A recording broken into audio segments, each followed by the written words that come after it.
ભારતના બાળકો, કિશોરીઓ અને મહિલાઓને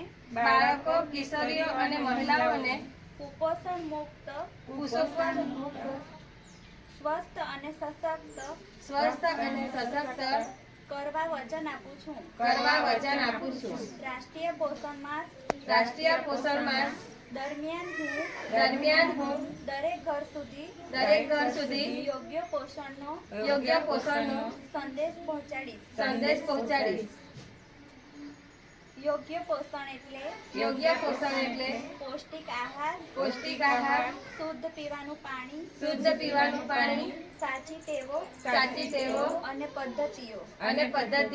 હું પોષણ અભિયાનને એક દેશવ્યાપી જન આંદોલન બનાવીશ. દરેક ઘર, દરેક આંગણવાડી, દરેક શાળા અને દરેક ગામ અને દરેક શહેરમાં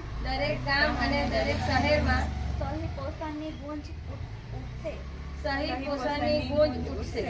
આ જન આંદોલનથી મારા ભારતીય ભાઈ બહેનોને બધા બાળકો સ્વસ્થ થશે, પૂરી ક્ષમતા પ્રાપ્ત થશે. આ મારી પ્રતિજ્ઞા છે.